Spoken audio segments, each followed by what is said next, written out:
Assalamualaikum warahmatullahi wabarakatuh.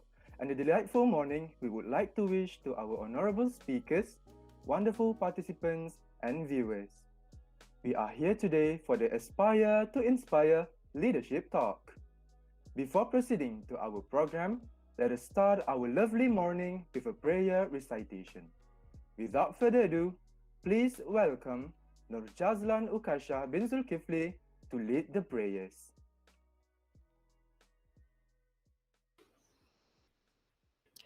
الفاتحة. أعوذ بالله من الشيطان الرجيم. بسم الله الرحمن الرحيم. الحمد لله رب العالمين الرحمن الرحيم مالك يوم الدين إياك نعبد وإياك نستعين اهدنا الصراط المستقيم صراط الذين أنعمت عليهم غير المغضوب عليهم ولا الضالين آمين. Ya Allah, Ya Rahim. Praise be to God, the Lord of the worlds. Peace and blessings be upon our Prophet Muhammad sallallahu alaihi wasallam and his companions, and for those who followed his example till the judgment day. Allahumma ya Allah, on this blessed morning, in conjunction with the Aspire to Inspire Leaders Speak program, we beseech thee and grateful towards you in favor of all the infinite blessings to us, your humble servant, to live in safe and prosperous life. We seek your blessing for a flawless progress of this event from the beginning till the end. We seek your guidance to steer clear of event that would detrimental the progress of this event. Ya Latif Ya Rahman, ربنا عليك توكلنا وإليك أنبنا وإليك المصير. ربنا آتنا في الدنيا حسنة وفي الآخرة حسنة وقنا عذاب النار. وصلى الله على سيدنا محمد وعلى آله وصحبه وسلم والحمد لله رب العالمين. آمين آمين يا رب العالمين. Thank you, Nur Jazlan Ukasha bin Zulkifli, for the prayer recitation. It is in our greatest hope to have a blissful morning and for the program to run smoothly today. We will now proceed with the singing of our Sultan Idris Education University Anthem, Ibu Kandung Suluh Budiman, and the official ialah song Grow as One.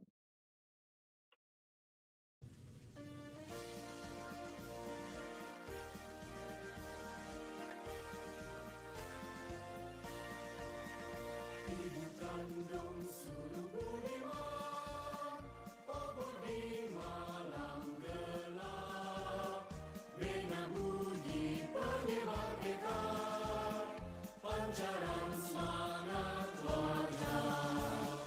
Ibu kandung suluh budiman, ibu pujaan kami, yang berjasa pada masyarakat, hidup gagah berani. Ibu kandung suluh budiman, dengarlah sumpah sumbangsi dan suci. Selagi hayat di kandung badan, kami tetap berbakti. Selagi hayat di kandung badan, kami tetap berbakti.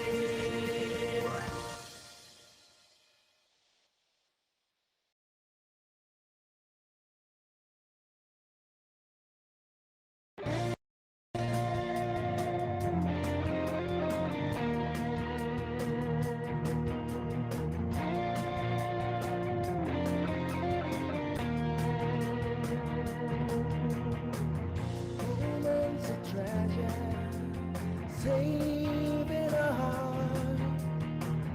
We're here together. We have each other. Every strength we take, every change we make. Hold hands, together we grow as one. We stand together as always before. At the king, get to be together we grow as one. If you be as I today,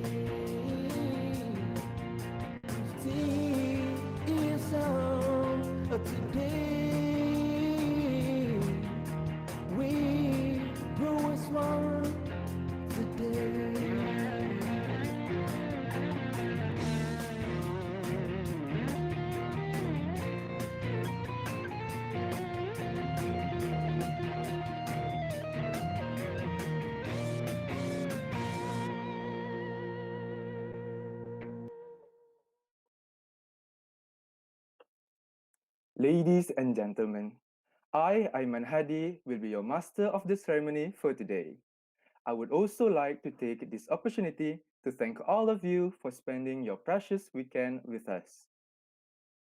It is sad to say that the head of English Language and Literature Department, Dr. Hasimah binti Jaafar, will not be able to join us for today. Hence, let us listen to her pre-recorded speech to officiate today's event.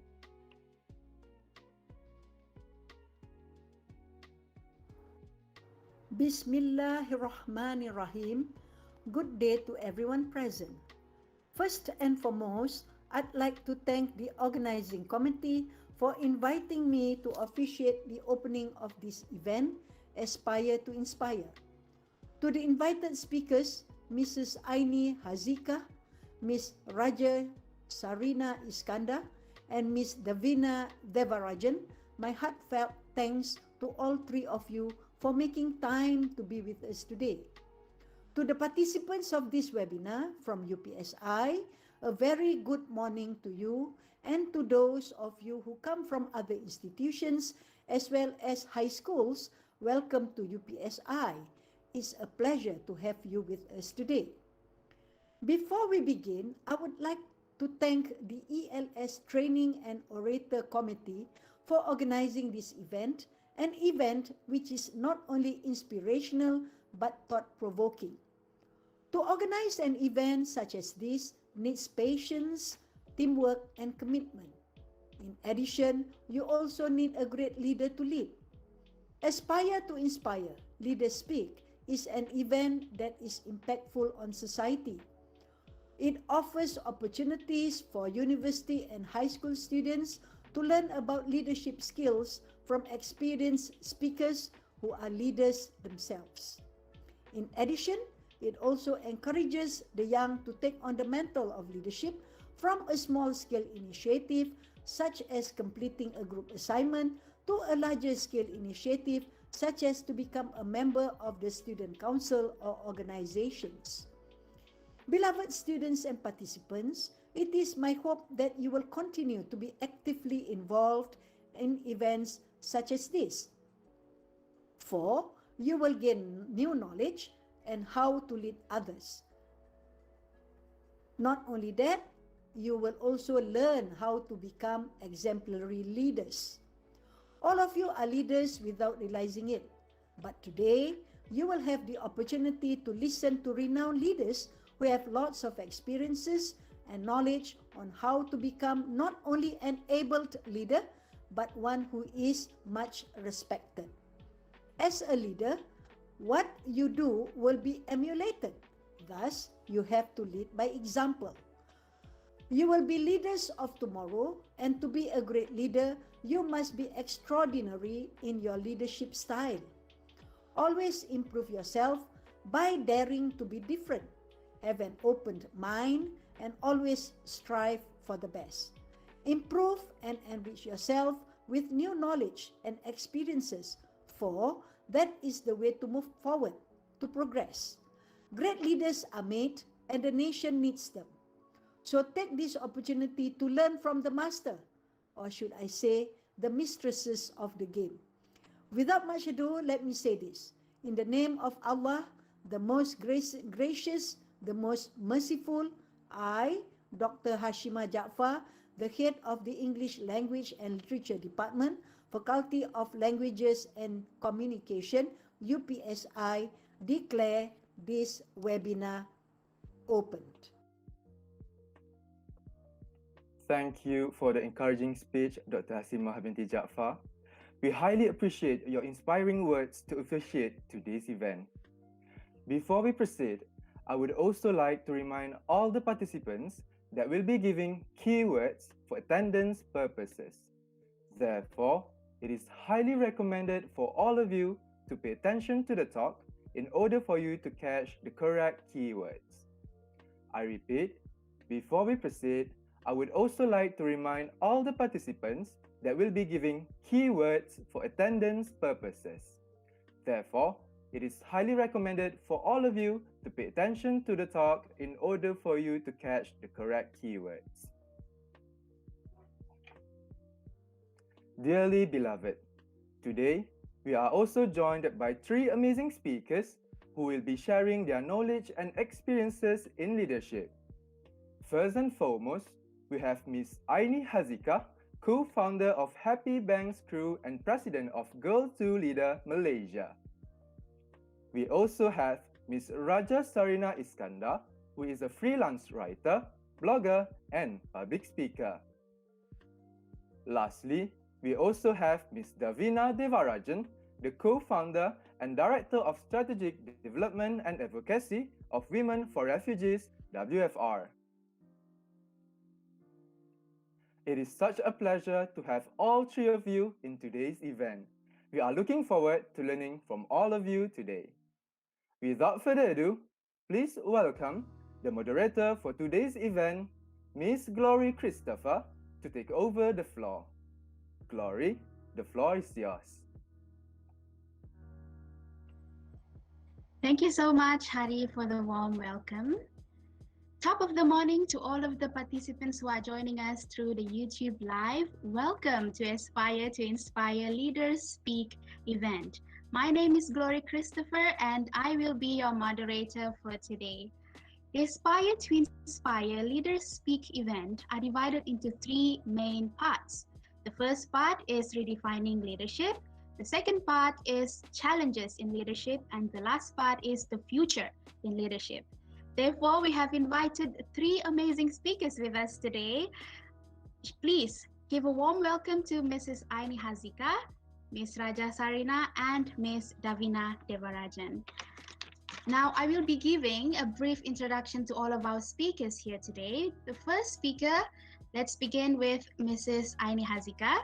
She is currently the co-founder and managing partner at Nur Aini Hazika & Co. and NHCO Plus.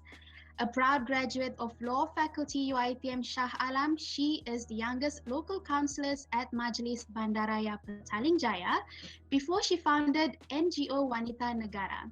In 2014, she co-founded Happy Bank Crew, a volunteering platform for youth. And in 2015, she co-founded Humanitarian Aid Selangor for Rohingya refugees. President of Girl 2 Leader Malaysia, welcome Mrs. Aini Hazika. It's so great to have you here with us today. Would you like to say a few words? Thank you very much, Glory. Thank you very much to the whole society for having me here today. And I am looking excited to share my experience very soon. We are looking forward to your sharing also, Mrs. Aini. Now, we also have Ms. Raja Sarina with us today. Majored in journalism, she is passionate in writing and speaking on issues surrounding spirituality, mental health, and personal development. She is a freelance writer who has written works for the New Straits Times regarding leadership, such as The Power of Empathy and A Force to be Reckoned with. She started a blog called Dear Sarina, where she shared reflection and treatise on her perspectives towards life and personal growth in hope that her readers are able to relate to her and find inspiration. It is an honor to have you with us today, Ms. Raja Sarina. Would you like to say a few words? Good morning.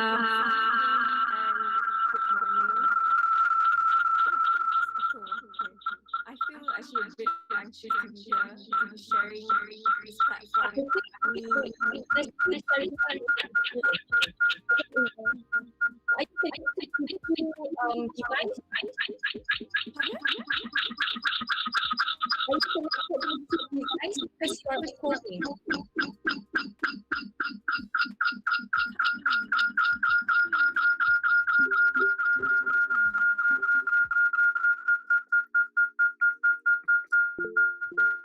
Ms. Raja, I think you're using two devices because we can see two videos of you here in the meeting.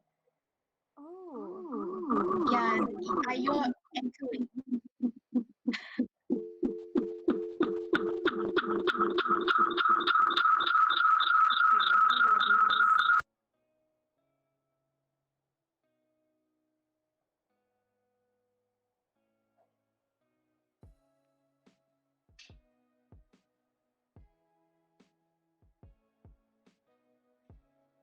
Are you using two devices, Ms. Raja? because we can see two videos of you. Maybe you can try re-enter again. How about that? Yes, it might help for you to log out and come in again.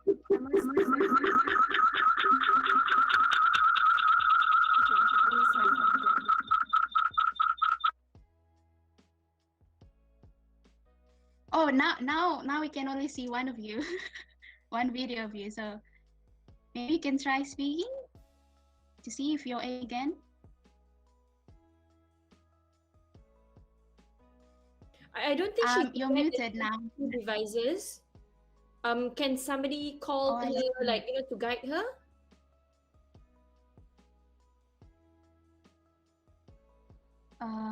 Maybe one of the team members can try to call her and try to guide her through the phone, because I think there's two devices connected and logged in.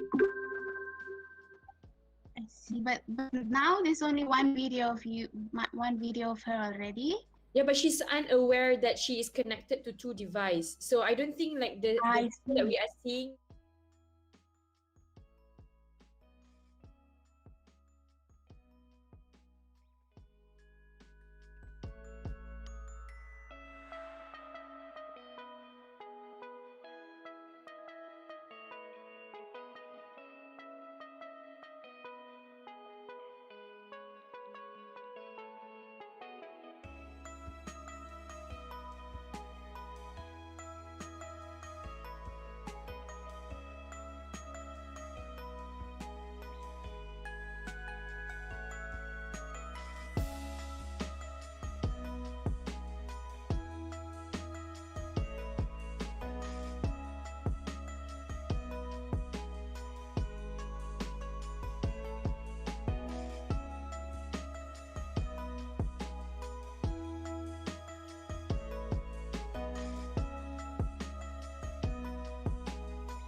Okay, I'm so sorry. Anyway, I'll just without wasting time, I'll just say thank you for having me. Okay. And I'm nervous but really honored to be sharing the same platform with Aini once again. And my first time sharing a platform with Davina, who I have Googled beforehand, and I'm quite inspired by. So thank you for having me. I look forward to the discussion. We thank you also for joining us today, Ms. Raja. Now, shall we move on to the last speaker, which is Ms. Davina Devarajan. She is the co-founder and director of strategic development and advocacy for Women for Refugees, WFR, serves as a program associate with Undi 18. She is also the lead of strategy and funding for Girls Malaysia, as well as secretariat for Project Girls for Girls Global. Majored in law from University of London. Please give a warm welcome to Ms. Davina Devarajan. Hello, Ms. Davina. How are you? Would you like to say a few words? Hi, no, thank you so much for having me here, and it's so exciting. It's also my first time seeing Raja. I did Google you as well, so it's great. And second time seeing Aini, I've gotten the pleasure to like work with her before on all her programs. So I'm so excited. Yeah, thank you for having me on, Glory. Thank you so much. Okay, we are also very happy to have all of you here today. I'm sure the participants are looking forward to our talk. So without wasting any time, let's kickstart our first part of the talk, which is redefining leadership. Okay.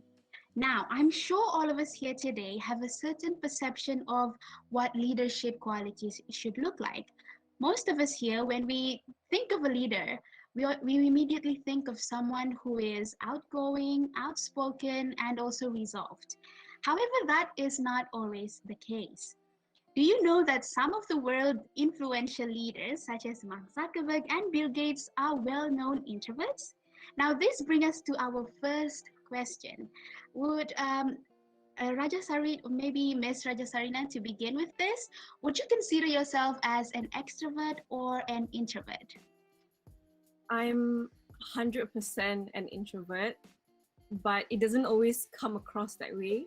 And I think it's because I feel that I've been put into a lot of positions where I have to socialize and I have to be more open. Mhm. So I guess my line of work as well has made me become a lot more vocal and expressive, but I am an introvert.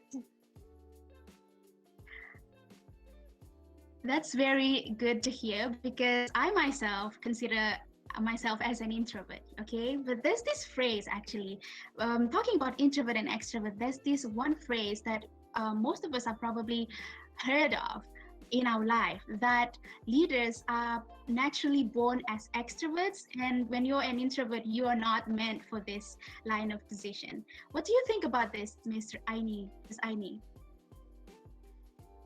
I want, if I wasn't actually asked to answer, I wanted to actually raise up my hand and answer. Well, that's basically how we can actually define me, like so extrovert. But I have a different view on how we see leadership in a person, and especially when we specifically talk about like how a person who is pretty much more extrovert could actually be seen as a leader compared to those who think or who are seen as introvert, who probably could not be in leadership line, right? I have to say that I have to disagree with that, because I remember a few years ago I was speaking to a friend, and we were talking about like this friend of mine. She is a pretty good leader, but from day one that I know her, she was exactly a very introvert person. She's very distant, she's very soft spoken, she's very shy, you see.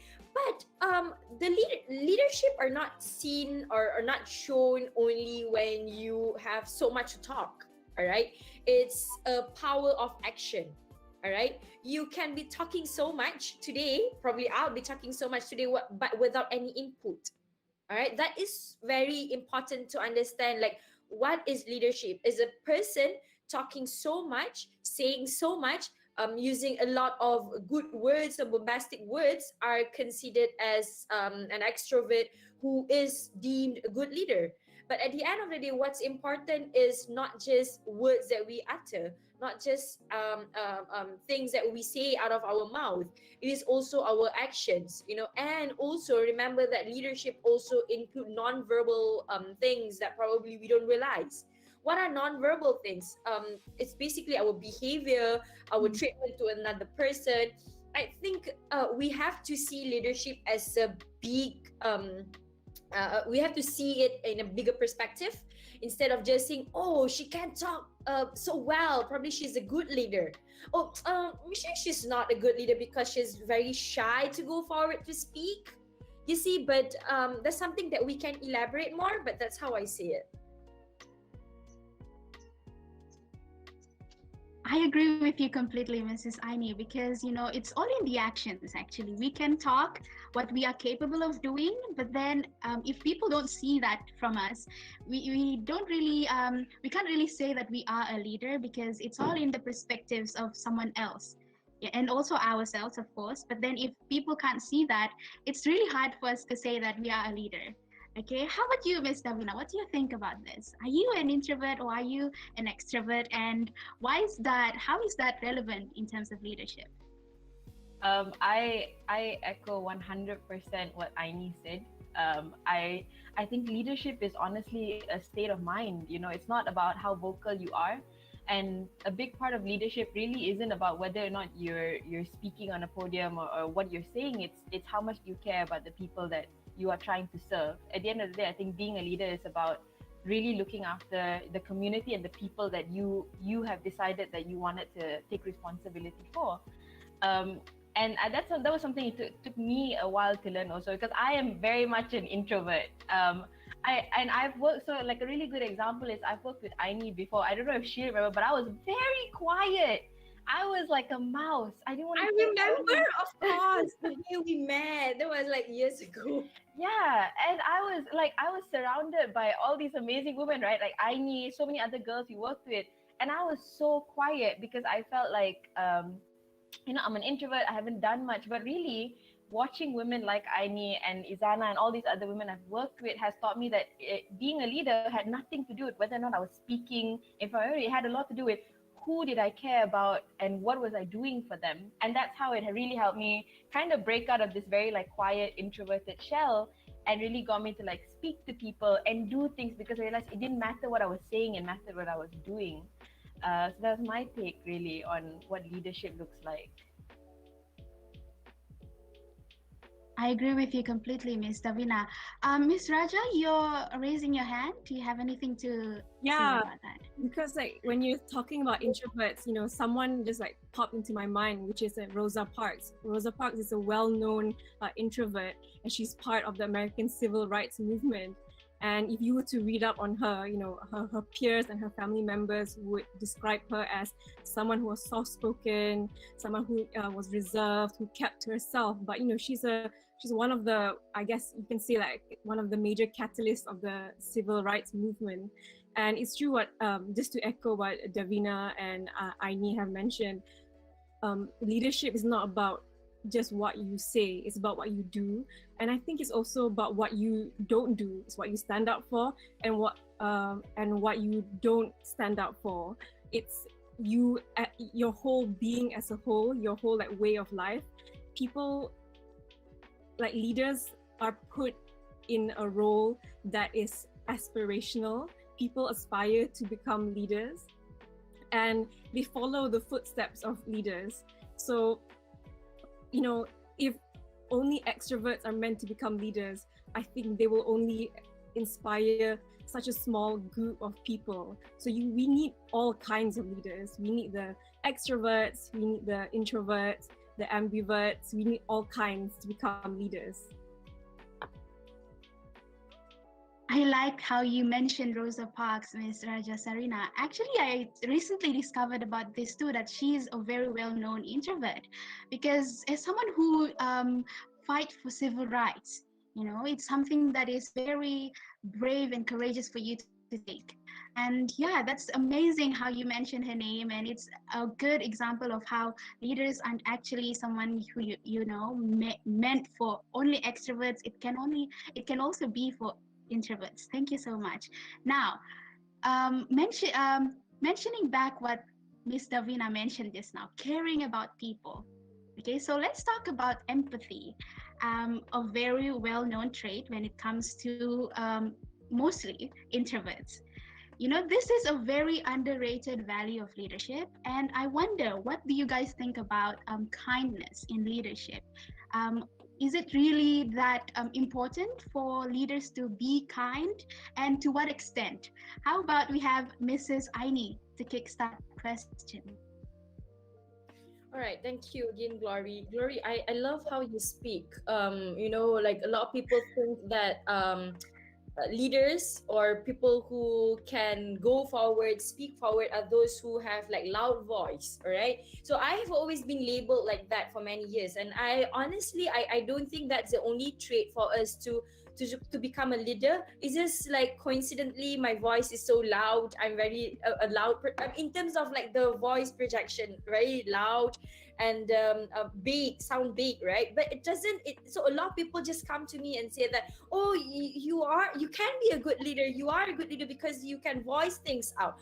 But as I said, what the word voicing things out doesn't mean it's a voice from just your mouth. It's also an action. All right, so voicing things out is also considering also your action on what you're going to do, especially when you are in the midst of crises, for example, etc. All right, so going back to the question just now, it's on empathy. I think although it is always said to be something or a trait that is most forgotten or probably less seen, especially the traits in leaders, I think that is exactly why it is always forgotten, because leaders are probably seeing themselves as just those who are speaking out loud, saying things, commanding things out to their superiors, or sorry, to their subordinates, or people who are in the team with them, for example. But empathy is, for me, empathy is actually a very important trait, because um, it goes to show how you balance between what you say and how you action things. All right, sometimes you are able to just say everything out, you are able to give comments, but you don't have empathy. You want to say things, for example, you want to give command, but you are not able to empathize your team members. All right, you give commands, but it's just a command. All right, it's just an instruction. There is no empathy towards what you say. Empathy is not just being kind. Empathy is not just being nice to people. All right, it's more than that. It's about what actions you take when there is a crisis, for example.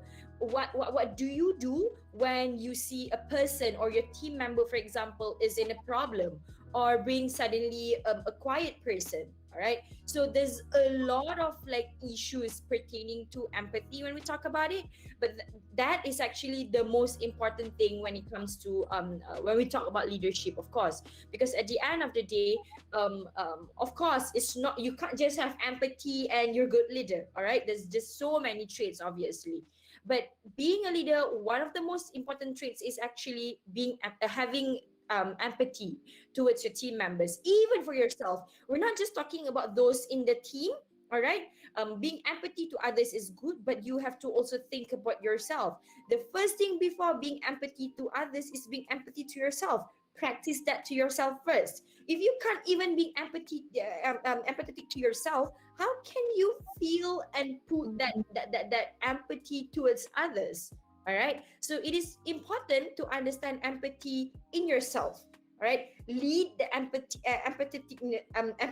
to yourself first. Ask yourself, is this what you're going to do if it happens to yourself? Is this what actions do you take if this happens to yourself? A crisis happened, for example. You ask yourself first, like, okay, what am I going to do if I am in that position or in that shoe, wearing that shoe? All right, but if so when you know that empathy is in yourself, you know how to practice it, you start thinking about others. All right, just like how we are in the crisis right now, I mean the pandemic, for example. I'm running, for example, this few organizations and whatnot, and I think before I even start having sympathy and empathy towards other people, I ask myself back, is everything in order for me at home? Am I having empathy at home for my child, for the people that I am carrying under me? All right, so if you have that, you start believing that, oh, okay, I can do something else for somebody else. I can do more for people out there. But first, having it, ask the question back to yourself first, and then you will see that, oh, okay, this can be developed. It can evolve. The sentiment of empathy can evolve into somebody else, for people out there. Yeah, thank you. I like that so much, Mrs. Aini. It's amazing how you reflect empathy back to ourselves, because we often forget to take care of ourselves when we think about having sympathy for others. How about Miss Rajasarina? Do you have anything to add up on this? Yeah, I do. Just let me give me a few seconds to piece the words together. I don't know if any of you have heard of this spiritual leader. He's from India. He's known as Sadhguru. He's a spiritual leader. He's an author, and he's a yogi. And I really enjoy listening to his talks. And then in an interview in an interview on leadership, he was asked about leadership qualities, and then he actually mentioned that if you're going to take up the role of a leader, which is essentially being on top, you're sitting on a perch, make sure you're able to see more than the people below you. So having that bird's eye view on what's happening around you. But it's not just about, seeing what's around you, but it's also being able to put yourself in other people's shoes. And when it comes to leadership, I think it's really, really important to go back to intentions. A lot of what I talk about and what I write about is faith-based, and I think intention is very important in any faith or any philosophy or belief system that you subscribe to. So why become a leader? Like, what is the point of you becoming a leader? And I think no one can disagree that leaders are there to serve others. It's not about you. Leadership is way beyond yourself. And when you put faith into it, leadership is something that you bring to the grave. You bring to the afterlife. So if your leadership is centered on serving others, then empathy, without a doubt, is a component that has to be there. If it's not there, then the whole structure falls apart. You definitely word that very nicely, Ms. Raja Sarina. I like how you mentioned purpose, intentions in leadership. It's also very important. Anything from you, Ms. Davina, on this? I mean, it's so hard to follow both of them. They've already summed it up very beautifully. But I think maybe the only thing I can really add is just that really important connection that Aini brought up is filling your own bucket. Because if you feel like you're depleted, it's very hard to look around you and identify who's being left behind. So I think that's the big point of like why we need to pour into ourselves, why we need to be empathetic to ourselves. Because when we show ourselves kindness, then we can start looking out into the world, and we can start looking at people with kindness and saying, hey, are you okay? Do you need help? What's going on? And then you start from very small actions. You start, and then kind of going into what Raja said, right? It's all about your intentions. If you feel full, if you feel like you have that energy to go around and see how can you contribute now, because you're waking up every day feeling fulfilled with yourself. That's how leaders are born at the end of the day. It's not about the titles. It's not about where you're standing. It's not about any of it. It's about can you wake up every single day and do a little better for the people around you than you could yesterday. But yeah, I think that's how I could look at it. I can't really add more because they've kind of done such a good job at this. Thank you so much, Ms. Davina. You definitely add up a lot there, I would say. Now, thank you for the perspectives on empathy. How about we move on to responsibility as leaders? Obviously as leaders, we have a lot of responsibilities. But sometimes these responsibilities can be overwhelming to the point where we started to think it's better to just, stay quiet or be a follower instead of a leader. Like, it's not meant for us. Okay, this is obviously something that I discover an imposter syndrome. If you have heard of it before, it's when you feel like you're not meant for something. Like there's that voice inside your head. So what do you think about this, Mrs. Aini? How do we combat this? How do we overcome that feeling of not meant for? All right. When you are actually, I think for me myself, right? I'll just relate it to myself. How we actually would feel this syndrome when you are in a room full of like great people, for example. You will always feel like, oh, I'm not good enough with this. It's not that I have not gone through it. Obviously, I have gone through it. I feel like I don't belong here. I don't think I can speak their language, or I'm not following them because I feel like they're speaking an alien language, for example. So these things happen, and let's normalize it. It is okay. It is okay to feel it that way. All right. But at the end of the day, you wouldn't want to just feel it that way by not doing anything. I love when Davina was sharing earlier on, where we met a few years ago. We were working on some work together. And she obviously know the kind of work that I do. And I remember when I first met her many years ago, she was very, very, very quiet person, soft spoken, and I thought that this girl is so soft spoken. You see, like me, how I speak right now, like so loud. But you do know that sometimes when you feel that way, some people would take it like I'm not gonna pursue anything because I'm not good enough. So I'm just gonna stop here. I'll put that barrier, or I'll put that obstacle just there, and I'm not gonna jump that obstacle and do anything. All right, some people would feel that way. All right, but to some people, it's like a challenge for them. All right, okay, I'm in a room full of like 10 great people, 10 great women, for example. What do I do? Like, do I approach them? Do I talk to them? Do I just say hi to them? Or do I just stand here, do nothing? Or I just go out of this room? You get what I mean? Like, you are going to choose what you want to do. It's normal to have that feeling. All right, it's normal to feel like, oh, I've been working with like all these great people and I don't think I can be at par with them.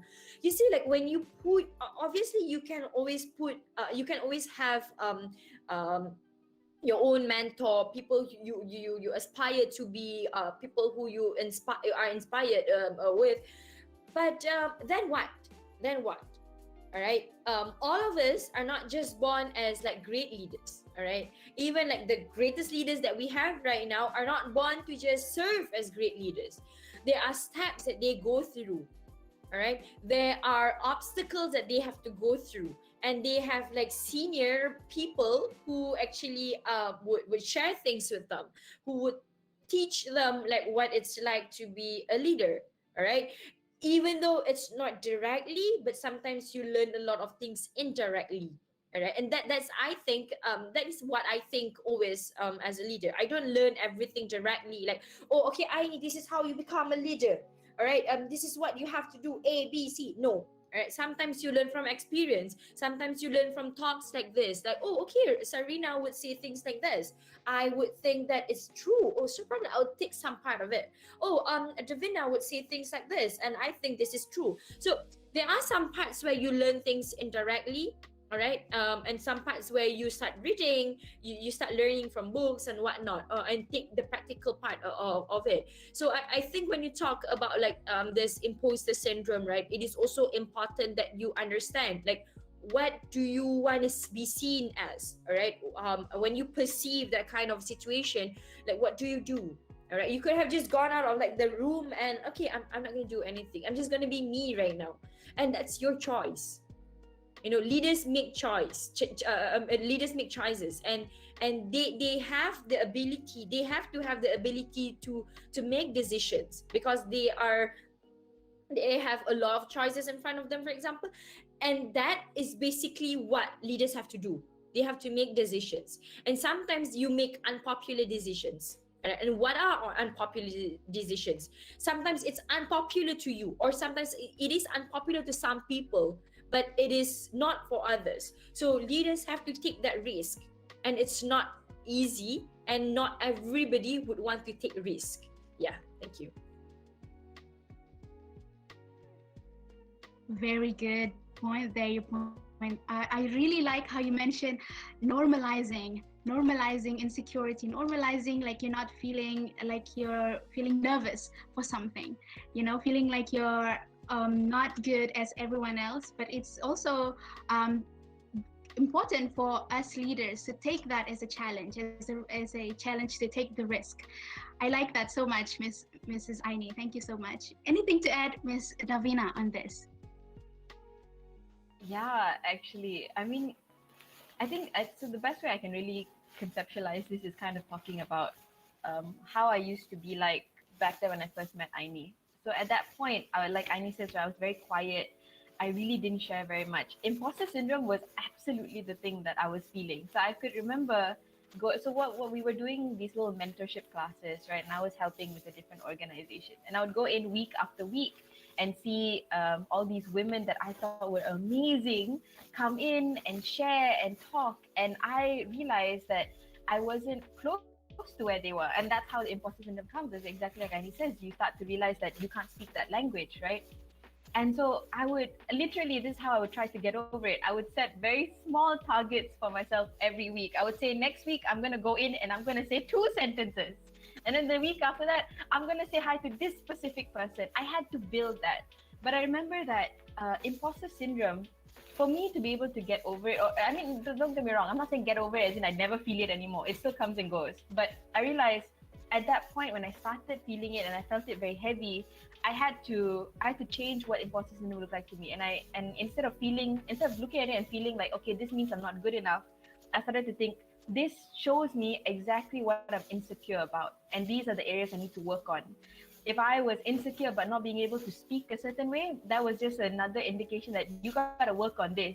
So yeah, you go back every single week and you try. Even if it fails, even if you feel really bad about yourself, you try. And you go week after week and you try until it doesn't feel so hard anymore. And I did that for a long time before this started to feel a little bit more normal to me, because it didn't come naturally. But I think that was the point, that imposter syndrome doesn't always have to be a bad thing. Sometimes it's just an indication that you're a little insecure about this small area, time to work on it. And then when you get better, you get over it quicker. And then you move on to the next thing you're insecure about. And you get over that. And it's really just a process of working on yourself and becoming better at the things that you want to be better at. And I'm not going to say that this happens overnight. Like, I know for me, it took years. You know, if you saw me back in high school, in university, I was a mouse. People would honestly always say that I was just quiet and I was in my head a lot. So for me to be able to get over, let's just say, speaking alone, I had to set a lot of targets for myself. So I would say sometimes there are certain weeks I didn't want to go to certain things, but I'd be like, your challenge today is just to go. You don't even have to do anything. You don't want to talk to anybody. It's fine. Just go. The next week I would be like, all right, you went. Now what can you do? Can you speak to this person that you think is amazing? Can you just tell her hi? I remember that was one of my goals for Aini. I was like, I'm just gonna say hi to her.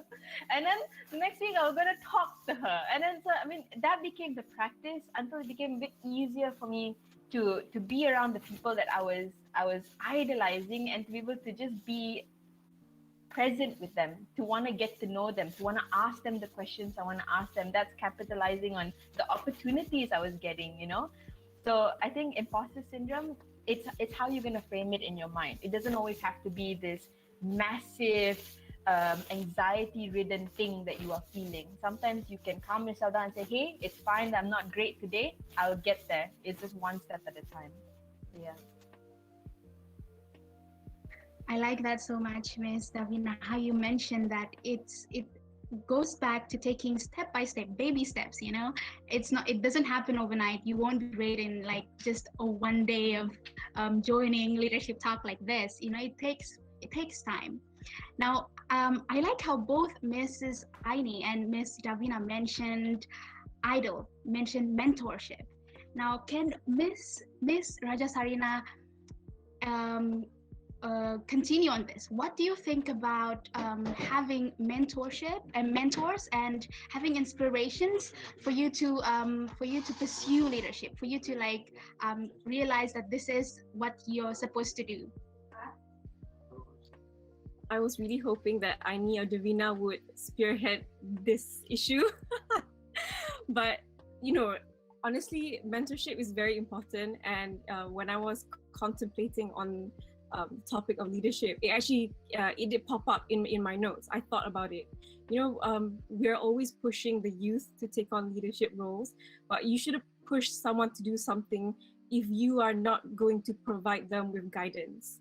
Because, you know, ask any leader, whether they're in the government, whether they're, you know, a manager, whether they're a mother, you know, leadership comes with a lot of trial and error. It comes with a lot of failures, and failures don't have to be a bad thing. But if you're not equipped with the right mindset and the right values, you know, failures just become failures. You know, they come with no benefit whatsoever. But with the right attitude, with the right values, you can turn a failure into an opportunity to correct it.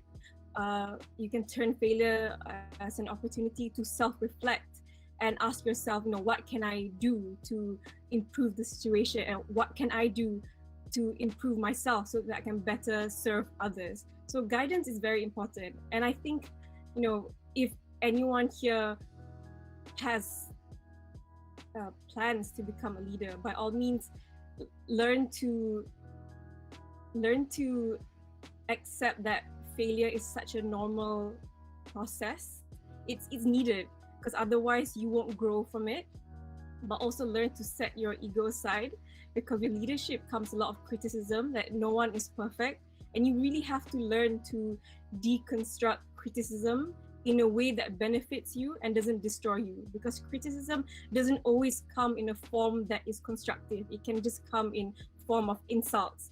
But as a leader, and I think not just as a leader, just anyone, these days when you put yourself online, anyone can say anything about you, but it's learning how to decode the language that the person is using. Thank you so much, Miss Raja Sarina. You definitely put me on a perspective there. Instead of just looking at it as a mentor, as mentorship or inspiration, you put it as guidance. I like that so much, and I'm sure all of our participants here appreciate it a lot. Anyone would like to add up on that? Miss Davina or Mrs. Aini? I wanted to add on something just now, but it just suddenly got lost. So I lost my train of thought. So I didn't write it. So I'll go into it if I will remember. Okay. Okay, sure. I think on mentorship, just to add a little bit, right? I think the biggest thing I've learned is that, especially if you don't have a mentor, if you don't see a figure who looks like you take up positions like this, it's very hard for you to imagine yourself doing that. So it's crucial, especially if you're a young person, to kind of look out for mentors, for leaders, for people who you feel like you identify with, so that you can sit down and understand, okay, if they got there, how did they get there, and what can I take from that?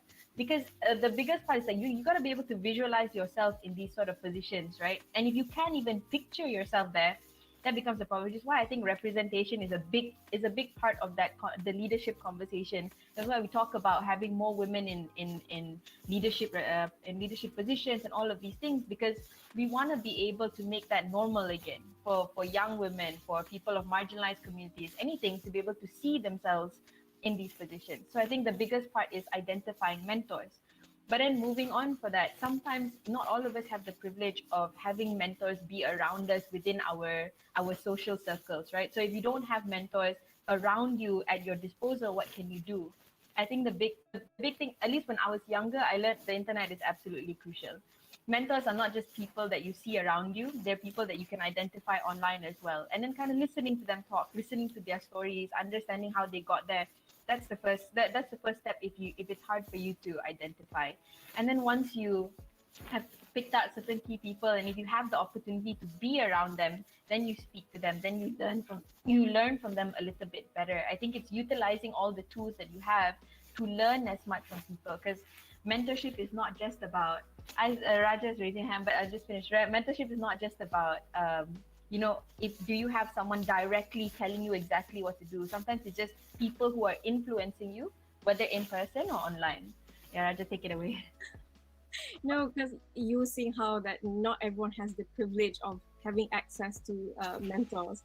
And I was looking through my old emails back when I was in uni, which was a very long time ago, and I didn't realize that I sent so many emails to my teachers back when I was in uni. So I during my the course of my degree, I would be in contact with my teachers from school, from Form 6, and I also would email like a lot of, like, not a lot, but like a few bloggers who I honestly I couldn't really relate to. Like, even my teachers, like most of my teachers were not Malays, they were not like Muslims, but I really valued their opinion, and I respected that they were older than me, therefore they would have greater experience and like more and wisdom. So I studied journalism in UK, and being in UK, it was a culture shock for me, because the campus that I was in, I think there were only 2 other Malaysians, and I never saw them because I was not in the same course as them. And it came with a lot of like challenges for being a Muslim in a very secular society and all that. And it just so happens that with the power of the internet, I was exposed to all these blogs of like Muslims who lived in the US, in New Zealand, and they were talking about their spiritual journey while in a non-Muslim country. And I would email them saying, "How are you so brave to be honest about your religious beliefs, despite perhaps being viewed as backward and as such?" And I remember I got quite a lot of not criticism, but I had a lot of negative remarks regarding Islam from my peers back in uni, and I sort of didn't understand why. I guess, you know, when you're a Malay in a Malay majority country, you don't question a lot of things because that's just your experience. No one questions your religion and everything. You put yourself into a different society. People question you all the time. People, you know, demean you. They don't appreciate, you know, where you come from. So I had to, for the first time, you know, I had to ask myself, like, why do people see me this way? So I would email, you know, my teachers, my geography teacher, my history teacher. They were Chinese. I said, why do people view Islam this way? Like, what's wrong? Like, can you tell me the history? You know, can you tell me about, you know, the ties in the Middle East? How does that affect the world and all these things? And I didn't refer to them as my mentors, but now that I look back, I did somehow, I indirectly chose people to become my mentors, and they tend to be people who are like a lot older. And so anyone here who feel like they don't have access to the right mentors, you know, sometimes it's about just being open to the right people. You don't know who can benefit you until you ask them. Sometimes it's just asking maybe your senior, saying, just asking them, what's your opinion on this? Or I'm going through such and such. How did you overcome it? Like, how can you help me overcome it? So mentors don't have to be someone who's high up in society. They don't even have to be a professor. They can just be your school teachers, because they have so much wisdom to impart, and you will learn so much from them. Sorry, I talked too much. That so much. No, you gave a lot of insights, especially a lot of in the terms of who can be our mentors, especially in leaderships and also in life in general. Okay, how about you, Mrs. Aini? Have you remembered what you're about to say just now? Well, I actually wanted to echo like what Davina shared earlier on, like, you know, what is actually mentors, or what is actually mentorship, and how mentorship can actually help you. And I really have to say that throughout my years, you know, not to say throughout years being leaders, because I don't know when did I become a leader or whatever, or who actually sees me as a leader, but that's not important. But what's important is how you see yourself. All right. People would, as Raja said just now, people would have different perspective on how they see you. All right, you wouldn't see like probably this is right or wrong. People would have different kind of like opinions. People would always have opinions on you. But most important thing is that when you have a mentor, right? When you have mentors, for example, like, what is the one thing, or what is actually you want to see from that mentorship? Like, why are you looking forward in mentorship? So that is actually how you can actually start seeing like all the good traits on it, right? Rather than, you know, oh, I like her, but I don't know what I like about her. I don't know really like what I want to get from her. You know, if you have a person that you would like to mentor you, for example, like the first thing before you approach them is to, of course, research them, like really get to know what is it that you can have it from her, right? Yeah. Thank you so much, Mrs. Aini. It really helps how all of you here gave insights on mentorship. And all of you have your own take on this, and it's like very amazing, the perspectives and all that. based on your experiences and also, what you have gone through throughout your life. Thank you so much. Now we shall proceed to the second part of our talk today, which is the challenges in leadership. It's quite how we have covered a lot actually in the first part, and one of it is actually failures. That has got to be one of the worst challenge when you become a leader, um, and and that actually hello. And that actually is something that you need to think of, something that you need to sit down and see it as something that is, instead of asking you to quit, like a sign for you to quit, it is actually a sign for you to move forward, to a motivation for you to be better. Okay, so how do you what advices can you give here to do exactly that when when we're talking about failure here? Can Miss Davina start on that? For failures, wow, I have so many. I don't know where to start. I think, to be honest, my whole life has been a journey of really learning to bounce back from failures. I've done this so many times in so many different areas. It is a little bit concerning if I tell you how many and the kind of things I've done. But one thing I've learned was that for me to be able to, sorry, my throat. For me to be able to learn all of the things that I learned, right? I had to very quickly learn to get over my failures and stop ruminating on them so much. So I made a rule for myself in my head, which was basically that I am not allowed to do or think anything that doesn't get me closer to my goals. So if I failed at something, my rule is that I am not allowed to overthink it for too long. Like I get a day max to be upset about it, and then I have to immediately figure out what are the solutions, right?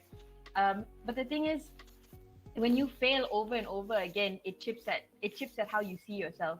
And I think that was the problem that we all face, right? We start to lose a little faith in ourselves, and I think the biggest tip, if I can give anybody, because that helped me a lot, was to realize that I'm not going to attach my self-confidence, my worth on how many times I was getting it right. I had to learn to attach my self-worth on how many times was I learning, how many times was I bouncing back, how many times was I trying again and again, even though it was hard. And it's not easy because it's changing the way you think, right? So you have to do it every single time you start to think, oh, I'm not good, I failed at this means that. You have to be like, nope, I'm gonna learn, nope, I'm gonna try, nope, I'm gonna figure this out. Like you have to stop yourself in your head every single time until it becomes such a norm.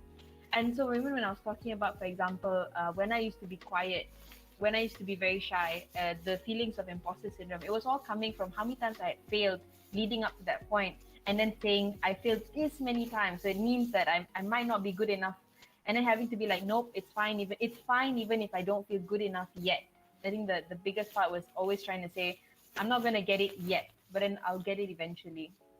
So so I think for failure, for anyone that struggles with going through that, which I'm sure is all of us, is really just to be able to say, this is normal. This is going to happen. This is probably not going to be the last time. You're probably going to fail even worse later on. But that's fine, because these are the things that built up your character. You know, from every single thing you failed, you get to relate more to people. That's how you become more empathetic, because you've been through it. Then you build yourself, you build your confidence, you build your worth outside of just getting it right all the time. Part of being a leader, right, is not just also being about leader, it's also knowing when to follow. So when you are failing, knowing when to listen to somebody else, learning from somebody else, having guidance from somebody else, then being a follower of them is also a huge crucial part of getting over your failures and then becoming a better leader later on. Yeah. I agree with you completely, Miss Davina. It's amazing how we can perceive failure as something that is, like what you said, something that can drive you, something that is, you need to accept that it can happen, it is okay when it happened, and that it shouldn't be something that you make it like something that can affect your self-confidence, and something that even your dreams, you shouldn't make that something that can deter exactly what you have said just now. Anything on that, Mrs. Aini? Okay. Anything? Well, I love when we talk about failures because I love that anything that we talk about or any challenges that we think is a challenge, right, should be celebrated. All right. Number one should be celebrated, and number two should normalize talking about it. Some people think that I'm going to be so ashamed if I were to talk about my failures. All right. People would look down on me. All right, but it's normal to fail, and from failure that you would actually learn. All right, I think I love the part where Davina has already covered, but I like to stress on when we talk about failures, right? I wanted to tell people that it's really good to celebrate failures as well. All right, not celebrate as in celebration, but as in sit down and celebrate that you are given the chance to learn how to progress through failures. All right, sometimes you wouldn't know, like, okay, so, is there any time, all right, that you feel like, hey, why is everything going so smoothly? There will be time where you feel like that. Hey, what's coming out? You start feeling anxious, because you feel like, why is everything so smooth? I'm not gonna fail, is it? Nothing's gonna happen. Nothing bad's gonna happen. So everything's just going perfect. So you get more anxious when everything goes so smoothly, right? Like today, for example, I thought that it would just be so smooth. I was just waiting anxiously. Would my son be knocking the door? Would he be doing something towards the door, or like, I don't know. So I'll feel more anxious when no challenges is there. All right, so it's okay, as I said, it's okay to really celebrate like the failures, the challenges that's coming in, and always expect it to happen. In a journey, any kind of journey that you're going through, in the middle of like having those challenges, or probably failing to do something, right, you would obviously feel very down. You would feel like, okay, I think I failed. I missed doing this. I don't think I want to pursue this anymore. But it's okay at that point of time to feel that way. This is what Davina was saying just now. All right, you would dwell on it, sit and cry on it. But what is next? All right, as she also mentioned just now, what's the solution is one thing, but actually to celebrate the idea of like how this failure would mature you, would give you more idea. Oh, okay, I failed plan A, I'm gonna do plan B. If not, you would just be thinking that, okay, I'm just gonna have plan A, or probably plan A and B, because that's the only thing that would work. You wouldn't like stretch your mind thinking that, oh, there's actually plentiful of plans to come or to be prepared, right? So that is actually very, very important. So at that point of time, you will always feel like macam, okay, I'm gonna fail. I failed this time, and I'm just gonna go out again of that door. First, I wasn't able to speak to that person, so I'm going out of that door because of that syndrome that I have. Secondly, when I talk to them and they rejected me, for example, I'm gonna out of that door without even reflecting on your expectation of failure. I think reflection is like one of the many things that I always do. I always have like this one small notebook, or probably like on my iPad notepad or whatever, that I write whatever I feel like writing. Is it just the plan? Is it just things that is everything on my mind? Because I actually wear a lot of hats, so at certain time there's just so many things on my mind. Like, you can't even speak about it. You just need to like really sit down, reflect what you're thinking, reflect what are your plans, reflect what are the solutions to what failures that you have to go through. So that is actually important. Thank you so much, Mrs. Aini. And I like how you talk about anxiety and anticipating failure here. Because leaders aren't actually just in the perspective of your work or your studies. It can also be like you yourself, Mrs. Aini. You're a mother, and that is a leader. And I like how you mentioned you anticipate. I mean, you are anxious. If maybe your son is going to disturb and all that, because it really gives how we portray failure, because as students, I'm sure a lot of our participants here are actually students, and some of them are actually SPM students who have just received their results yesterday. So I'm sure this is actually a very good section conversation for them to have. So yeah, anything to add up on that, Miss Raja Sarina? I think I'm a huge believer of learning to define things your way, and especially when it comes to words like failure and success, because success can look different. Success is different to every person, and for one person, failure might be, I don't know, not graduating or not getting a first class degree. But for some people, just getting into university is already a huge success. They don't care if they get only a 2-1 or a 2-2. And I had the honor of working with this hospital clown before. He goes by the name Dr. Bubbles. Now with the MCO, he doesn't go from hospital to hospital, but his real name is Iskandar. And he told me he actually went to clowning school, in Paris. He's a qualified engineer, but he told me upon graduating, he just wanted a bigger purpose in life, and he wanted to bring happiness to both parents and children in the critical ward in hospitals. So he decided to pursue clowning. So he's a full-time hospital clown. And he said one of the things that he learned in clowning school is that if you're going to fail, then fail gloriously.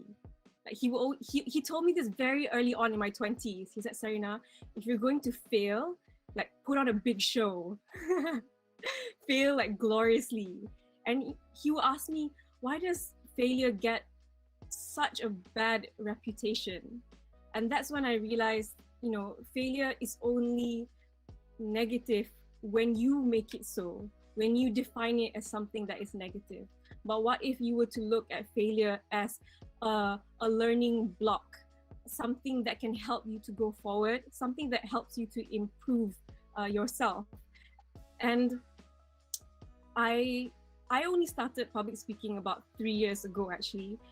And just like Davina, speaking doesn't really come naturally to me. I prefer writing because, when you're writing, you don't have the pressure of people waiting. What is she saying? What is she going to say? I prefer writing.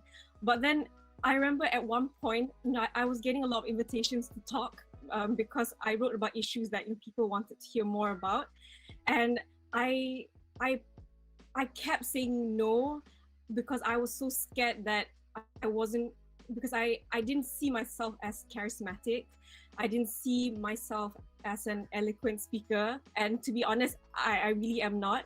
But a friend of mine told me, you know what, Sarina, people are not looking for perfection. They're looking for sincerity and authenticity.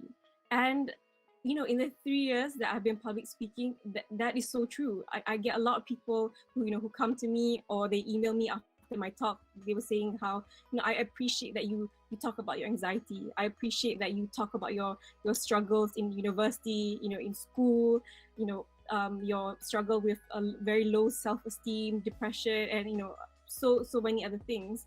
And it's because when you're a leader, it's also really important to be relatable. People cannot relate to someone who is void of emotion, who is void of humanness. And failure is very much, part and parcel of humanness. Thank you so much for that point of view, Ms. Raja Sarina. It's beautiful how you mentioned failure is a part of you being human. So as human, it's normal for you to expect failure. Especially when you take challenges, there are two outcomes here. It's either for that to have to happen successfully or for it to fail. And it is good for us to prepare ourselves mentally and physically for that. And yeah, all three of you have given very good perspectives on terms of failure. Now, let's move on to the third last part of our talk, which is the future of leadership. This is very important because a lot of our participants here are young people and they are very passionate in going after, leadership roles. So there is a Forbes magazine that I recently read about the future in leadership and what we should expect from young leaders.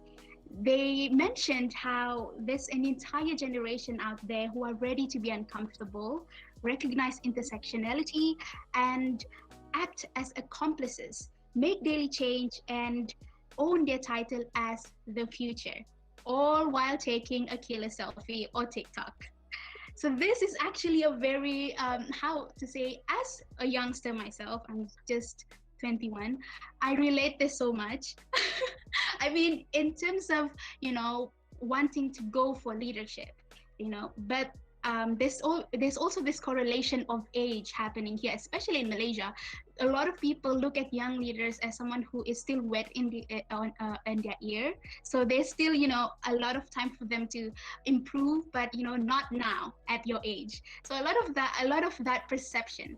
So what about this? Can Miss Davina kickstart this, as you have your experience and also you are the program associate for Undi 18 organization? Yeah, so like a big part of my work at Undi 18 is literally just advocating for more youth leaders, right?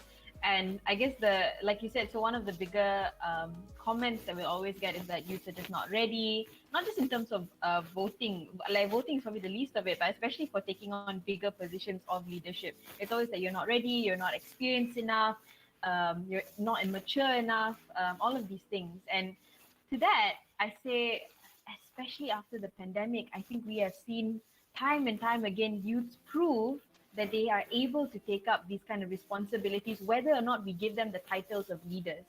Especially after the pandemic, I think I've seen more and more youths come up with initiatives, projects, programs, whatever it is, for community service.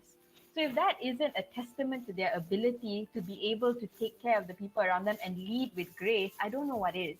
I don't think what makes you a leader is necessarily your experience. And I think we've seen that time and time again in multiple areas. But what makes you a really good leader is, are you able to step up when duty calls, right? Youths today have been exposed to so much more compared to before, thanks to the power of the internet. And they're not only using it to learn, they're using it to find out how can they bring whatever it is they're learning and put it on the ground and start doing things. I've seen this in most of the organizations I've worked with. I've seen this. Aini runs Girl to Leader. Well, we've worked with so many young girls who are in high school who were amazing. They went through the program and then they started their own initiatives almost immediately after. They didn't need permission. They didn't need to wait. They saw agency. They saw the responsibility that they had because they went through this program. They learned everything. They're like, I'm going to take this back to my school. I've seen this in the work that I do with Women for Refugees. I see this in Undi 18. I see so many youths today come up and say something's not right. We need to do something. So it's really not even a question anymore of whether can they. It's a question of, are we giving them the room? I in terms of like whether we're allowing for youth in leadership, the bigger thing I've noticed is, okay, we're now having that conversation, right? Should youth take up positions of leadership, which is wonderful. I see so many people who are older saying, yes, we need more youth, but we need to stop just saying, hey, yeah, we need more youth. We need to start giving them the opportunity to be in those positions. There's no point saying I'm a youth advocate. I want more young people in these positions, but then you don't want to move aside and give them the roles. You don't want to let them lead. You don't want to let them fail and experience and learn. There is no point. So I think youth have been doing an amazing job at saying we are ready. We are waiting to take up the decision. It's time for us to give them the positions so that they can start learning. There's no point saying they're not experienced, but then not giving them the opportunity to become experienced. Yeah, I'm very much for the concept of having more young people in these positions. I think they bring a new perspective, a new narrative that is very important to the way our world is shifting and developing today. Thank you so much, Ms. Davina. Anything to add up on that, Mrs. Aini?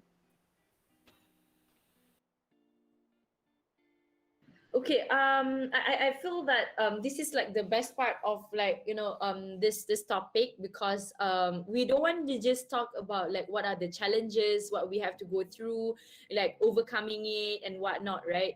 But most importantly, like when you talk about all this, what are actually the chances that you are giving, especially the young people? They would want to see like what's in there for them. He's been knocking and knocking. So they would want to see like what's in there for them. You don't want to just tell them your experience, like what you have to go through, all these theoretical kind of theories, obviously, but most importantly is like what is there for them. You can talk all you want, but at the end of the day, nobody is giving up their chair, their seat to them. All right, we can talk so much. That is what is actually happening right now. All right, all the veteran leaders, all the I love to call them dinosaurs. All the dinosaurs would probably think that, oh, I have a lot of experience. Kalau dalam bahasa Melayu, they would say that makan lebih banyak garam, something like that. Is it something like that, right? So they have a lot more that the experience and knowledge. All right, but I think I remember Sarina was sharing just now that leadership isn't just about experience, all right? Isn't just about like what you experience or what the longer time that you have to go through your experience and whatnot, but it's about like showing that leadership to those people, all right? Leadership is about growing people. You don't want to just be seen as the only leader up there. There's just so many leaders up there who just are there. All right, they talk about leadership. Oh, we want people to be in politics. We want people to be in this organization, to be in this corporate sector. To lead and give this organization a chance to grow. But you're not leaving your seat. So where do I stand? Like, where do I go? I remember back then when I decided to actually start being involved in organizations and whatnot. I saw the importance of like growing people. All right, having the right team members to ensure that you are able to grow your idea. All right, you might not just like grow your idea, but you're getting new inputs. But the thing is that, especially, this is the problem, especially I'm talking specifically for young women. A lot of young men don't experience this. If you see in politics, for example, young men won't experience this. All right, young men would, oh, okay, people would clap to them and say that, oh, okay, you're great, you're there, you can make changes. But when it comes to young women, women itself already have problems. Women itself already have problems. Women themselves would already be judged, scrutinized. Their lives are scrutinized on what they're doing, on what they can do. And when you see young women at the age of like 20, and you start realizing that, you're too young. Men don't get this. All right, I'm not trying to put this as gender problem, but it is. But to honestly tell that, our young women who are capable, who have the capabilities, who have like this sort of like passion in changing things, not just in politics, but we're talking about organizations, we're talking about big corporations, right? This is the problem. Even like the older women wouldn't want to like give their seats to young people, young women, because they think that, I'm the experienced one. I go through 40 years in this corporation. I know every single thing at the end of each wall in this corporation. So I wouldn't like. I think you have to learn from below. All right. So that is actually the problem. The problem is, I have this passion. I have this motivation to do things, but I'm not given the chance. So I think there's two things. Number one is actually the platform, and number two is actually the in Malay it's called ruang and peluang. All right, opportunity. All right. If you're given the platform, for example, you can enter the organization, but you're not able to get the opportunity to shine, to show what you are capable of. You're not going anywhere. You're not given that. But if you're given the opportunity, for example, but you're not given the platform, you'll just be there. You can't rise. Okay, he's clapping for me. So he's agreeing as well. All right. So yeah, that's how I can share things. Thank you so much, Mrs. Aini. That was definitely very motivational and very true. You spoke a lot of facts there of our situation right now. So can Miss Sarina, do you want to wrap up this question? I actually think that Davina and Aini has covered everything that I also want to share. So I don't think I have anything to add to that. Okay, thank you so much, Miss Sarina. Anything more from you, Miss Davina?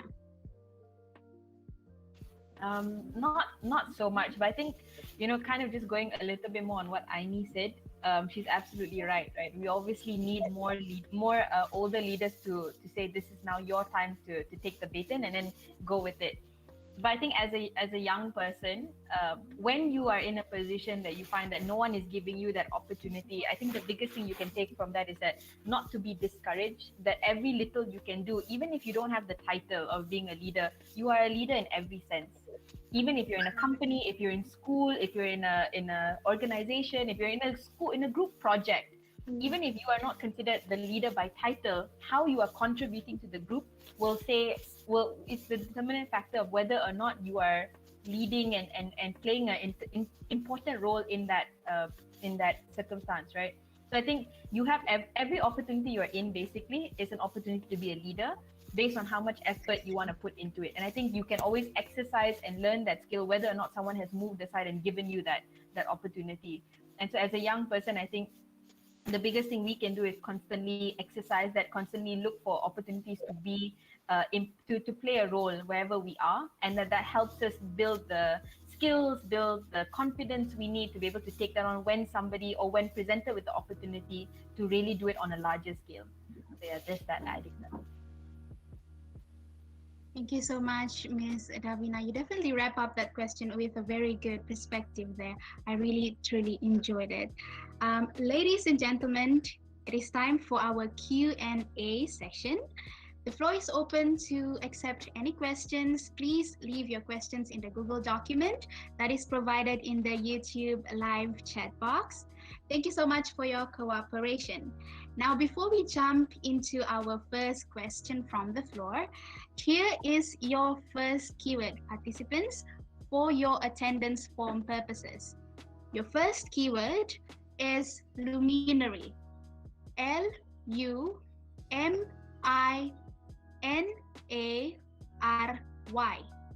Luminary. So this is your first keyword for attendance form purposes. I repeat, the word is luminary. Luminary.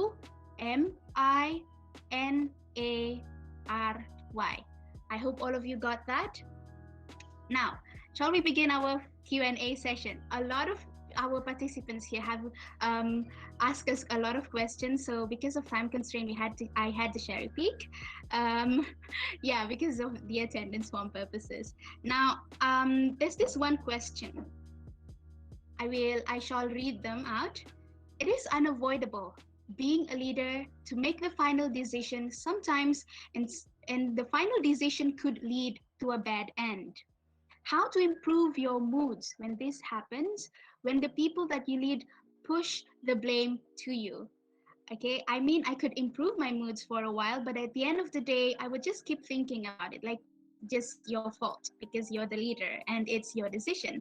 So it could last for days. I would really appreciate for the speakers to share their opinions and based on your own experience about this. Anyone would like to kick that question? Yeah, just before my whatever I want to say keep losing. I just want to say that becoming a leader is not something that you are superior than others. All right. Yes, it's termed leader because you lead, but at the end of the day, we are all human beings. Except that we can make wrong decision, and accept that we can also be doing not the right thing for everyone. All right, everybody would question you, and that is very very normal, and it's okay to go through that. And what's important is that when you are about to make decision, right, number one is make sure that when making decision you are calm. All right, make sure that you're not influenced by your anger, you're not influenced by your frustration, sadness and whatnot. All right, if you are in that situation, don't first make any decision. All right, obviously before struggling with your own feelings, all right, after struggling with your feelings, you must ensure that you have discussed it with your team members, have their input, get the ideas. In fact, at certain times, right, before making any press statements, this is for me lah, before I make any press statements, I would really engage with certain groups or individuals to just get their inputs. All right, but these input are not going to actually tell me like what are the directions of my press statements. All right, what are like the decisions that I'm going to make. All right, it's just good to have input. Whatever decision that you make is of course based because you are a leader. All right, you need to be able to make decision, and that's one. Another thing is that I think as a leader, the one pressing thing that is important is you cannot be indecisive. All right, leaders cannot be indecisive, whether it's a popular or unpopular opinion, whether it's right or wrong. As I said, is very subjective. Certain people would say that this is a wrong decision that you make, and certain people, this is the right thing you make. Whether it's the most rightest thing that you make, all right, whether this is the best decision that you make, people would still criticize. People would still see that, oh, this is wrong. So regardless of anything, but the most important thing is you cannot be indecisive. You must be able to make decision. And when you have made the decision after, of course, engaging with your counterparts, with your team members, it is important to stick to that decision. That is the risk of being a leader. All right, that is the risk of being a leader, where you have to make decision and face the consequences. If you can't face the consequences, you have to slowly learn like how is it making decision would impact you, would impact people around you. So that's how I see about making decisions. Thank you so much for answering that question, Mrs. Aini. Anyone would like to add up on that? I think the only thing to add is that, Aini is absolutely right. When you take up positions like this, there are lots of risk and you have to be okay with dealing with the consequence. But I think when it comes to, if you have made a mistake, this is kind of going back to when we were speaking about empathy, right? When you show the people around you empathy as you are leading them, they are more gracious when you make a mistake. They are more understanding. If you are a leader, you should also be able to say, hey, look, sometimes I don't know if this is the right decision, but I'm hoping you support me. I'm hoping you believe that this is the way we can move forward, and let's try. You wanna be as authentic as you can. Being a leader is not about pretending like you know what's right all the time, because we don't. None of us do. But sometimes it's okay to admit, I actually don't know if this is the right decision, but I'm hoping that we can do it as a team. I'm hoping that we succeed as a team. And really, when you show people that you're gracious when they don't know what they're doing, and you're there to help them, people around you are very gracious towards you as well. That's another way for you to be able to become more decisive, because you have the backing of the people around you. Even if you're getting it wrong sometimes, it's most likely we will. Thank you so much, Ms. Davina, on that.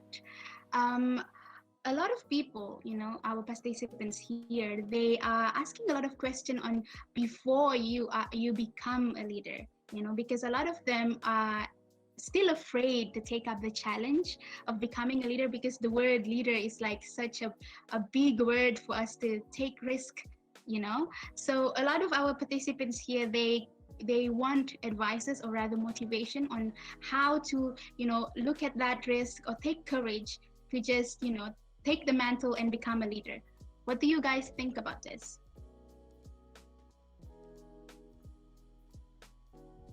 Okay, I guess I'll say one thing again. I want to just reiterate that one point, right? Yeah, like you said, the title leader is very daunting. So let's scrap that aside. It doesn't matter what we call it.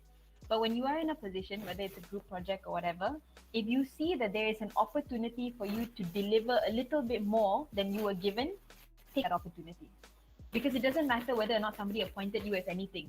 It matters how can you contribute. And when you start doing it and you start building credibility with yourself, it's easier for you to take those positions on later. When somebody says, do you want to run for this? Do you want to do that? Right now, you're going to be shy. You're going to worry whether or not you are capable of doing it. And you're often going to say no. You're not going to take it up. So if you're worried, don't look for those opportunities yet, because you want to be able to build credibility with yourself to take up these positions, right? So wherever you are, whether it's in school, in jobs, in even at home, if there is an opportunity for you to take up something where you can deliver a little bit more than you were asked to, always take that up. I think that's the best first step for anybody who is worried to take up any sort of title right now. Yeah. Thank you, Ms. Davina. Anything to add up from you, Ms. Rajasarina, on this question?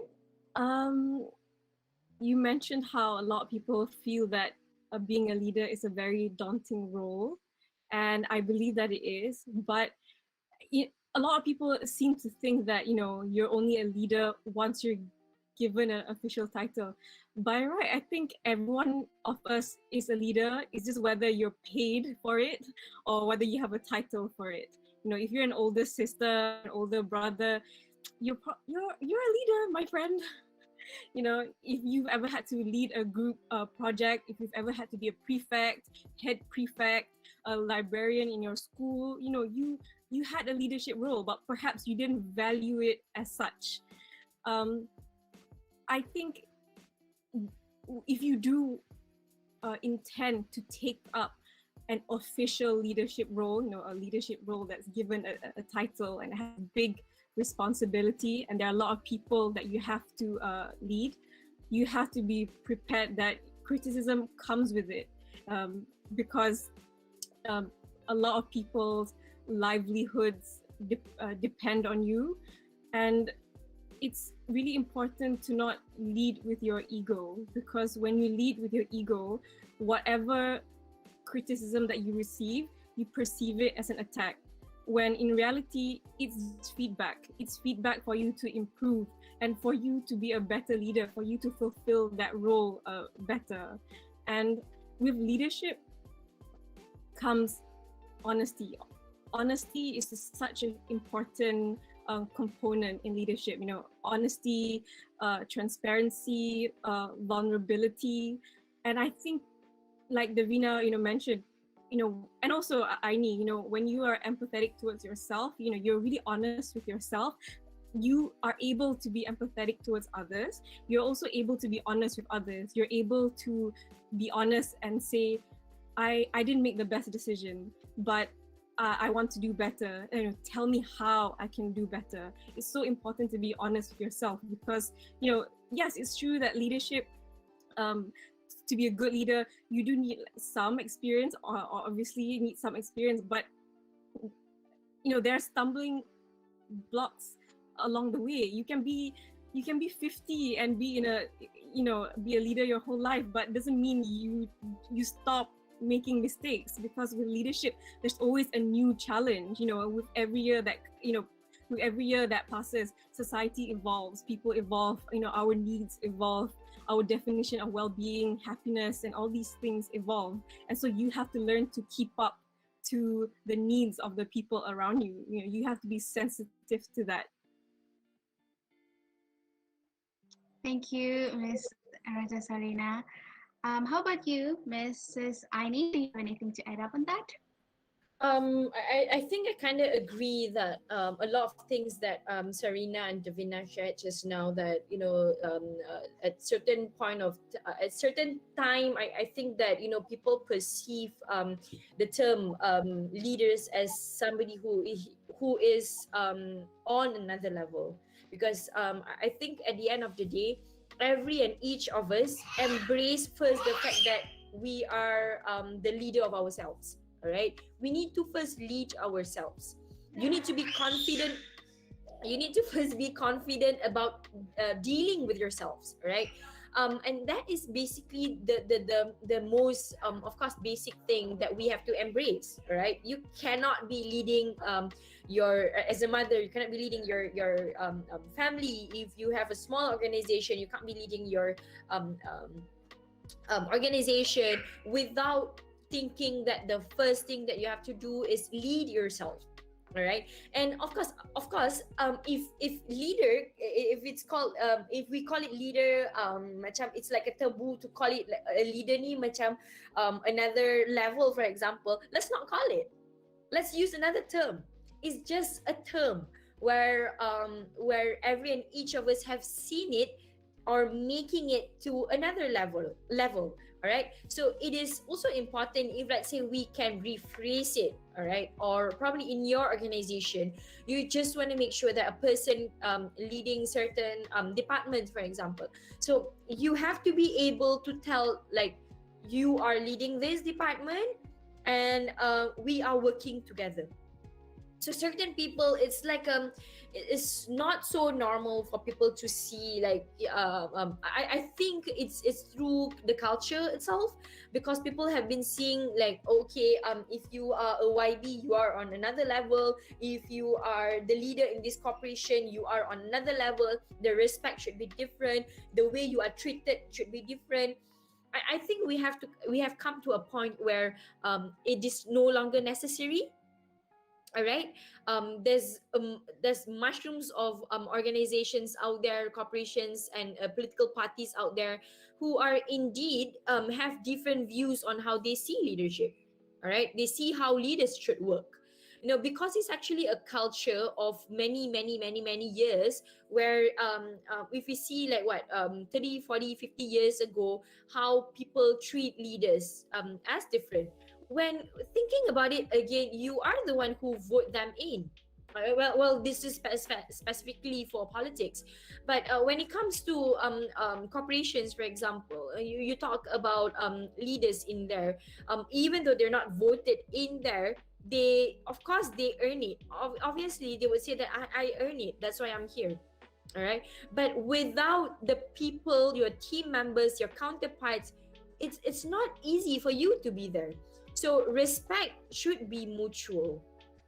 All right, and how you treat one another should be something mutual as well. It cannot just be like, the same perception of like 30, 40 years ago on how we need to treat leaders. And of course, answering to some question, especially to young aspiring leaders, all right, young aspiring people out there. Let's not see leadership as a thing or a situation where we practiced 30, 40 years ago. Young people should be able to raise or actually create their own condition and situation on how they want to see leaders. All right, if you start setting that up, we are going to continue with that new culture for 30, 40 years, and probably in 30, 40, 50 years to come, there's another set of culture that we want to see in leadership, in leaders. So we need to set our own culture, or we need to set and see, like, what kind of things we want the leaders to be. Yeah. Can I share Yes, something? yes.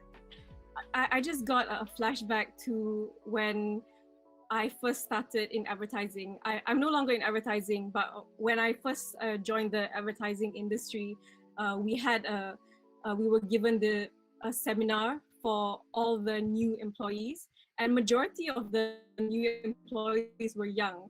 And one of the things I do actually really appreciate about the creative industry is they really appreciate the youth, because like the youth is young people are the ones who know how to work the latest softwares. They're the ones with like new ideas. They have all these like because creativity requires an element of newness. You always need to be on top of the game. So the youth really kind of, I would say, spearhead the creative direction in the creative industry. So we had this seminar, and the managing director gave a talk, and it's like he read my mind. He said, he was addressing to everyone in the seminar. If you're here today, you probably think, what on earth are you, why on earth was I hired? I don't know anything. And then he said, you are here today in this company because someone believes in you, someone sees value in your work, and someone sees potential in what you do. And then he told us that when you look at the board of directors, don't think, wow, the people on top, they know what they're doing, that's why they're there. He said, most of us, we don't know what we're doing. we're learning every single day because leadership is a very new thing. It's a dynamic journey that's ever changing. It's not that you don't just become a leader for a few years and that's it, you're set for life. You always have to update yourself like a program. So I hope you can take a lesson from this, that even the people on top that you perceive, or they have it on lock, they know everything. No, everything is still new to them. You can be in the game for 20, 30 years, it's still new. Thank you so much, Ms. Rajasarina, on that, because it's really nice how we can talk about this and redefine what people think about leaders. Okay, because some of the question here, they actually ask questions that I myself think that it should be questioned, especially when it comes to leaders as someone who is not as outspoken, introverts, back to our first part there. There's one question here that says, how to deal with friends as an acting firm without being undiplomatic when our friends get offended with our firm attitude. This is a very good question, because I myself sometimes have a hard time when you work with someone who you are close with, especially friends or best friends. You really you try to show yourself as leaders, but you don't want to offend anyone here. So what do you think about this? What ways for you to perceive this as something that won't affect any progress in an organization, or maybe like the question here, in an acting firm?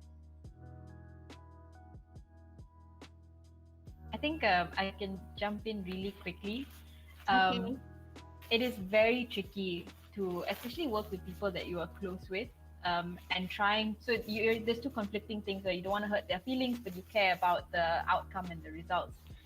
I think the best thing is really always approaching it with what is your intention, right? If you are being assertive, if you are being firm, you can do so while being kind. They're not mutually exclusive.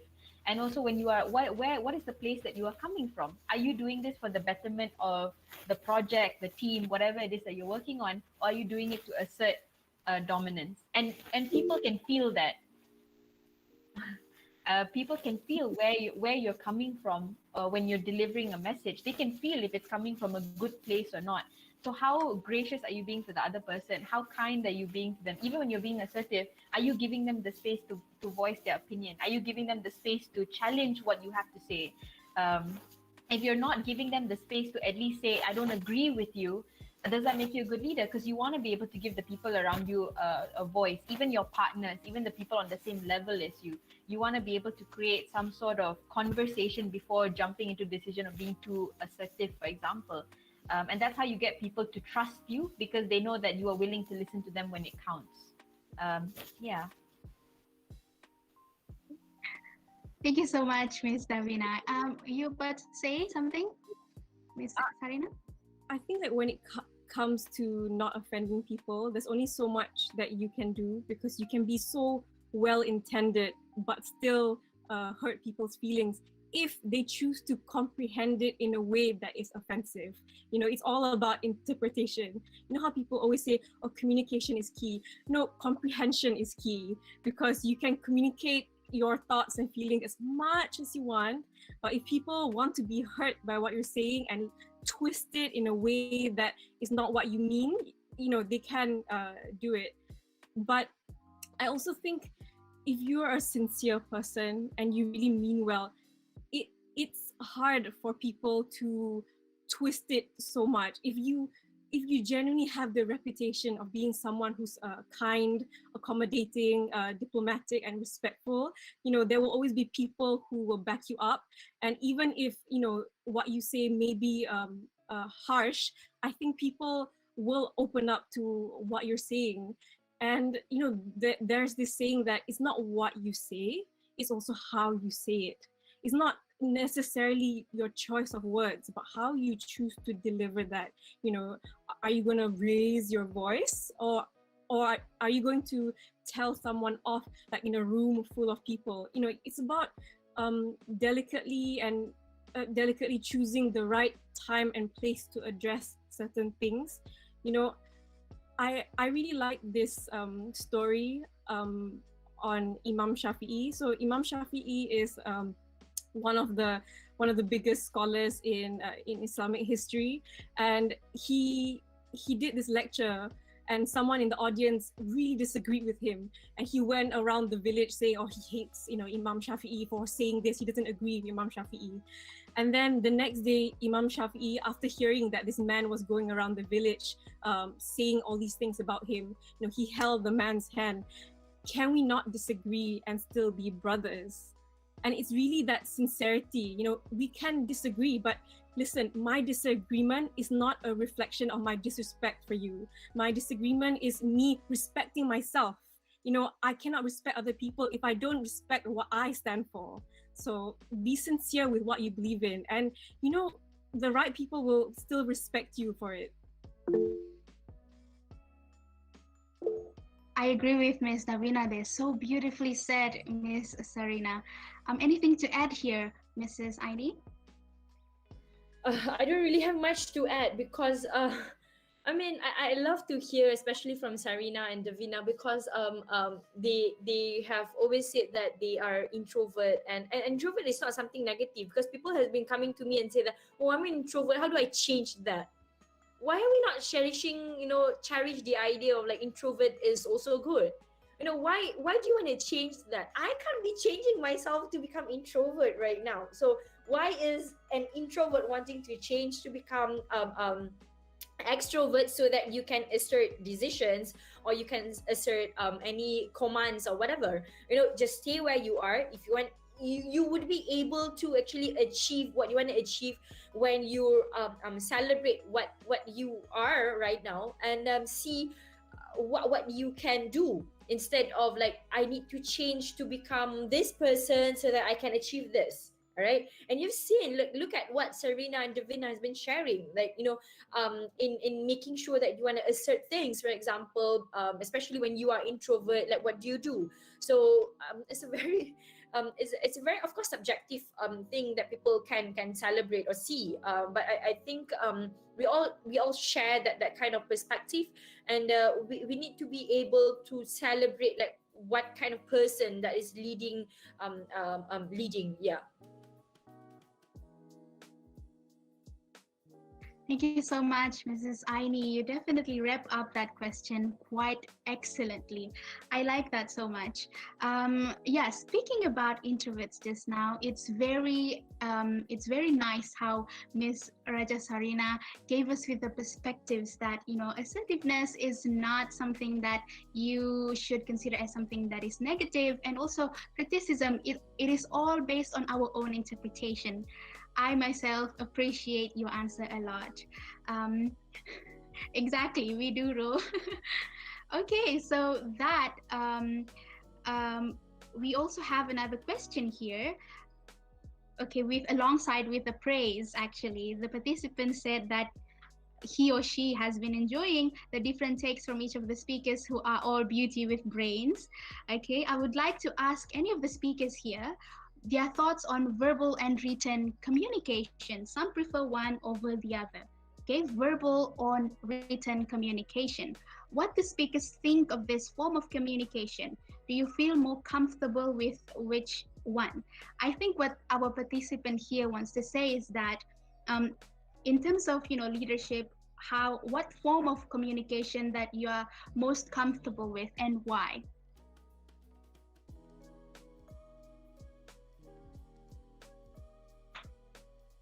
Anyone would like to start on that? Yeah, maybe Yes. I can jump in. So I'll kind of draw a little bit from my experience.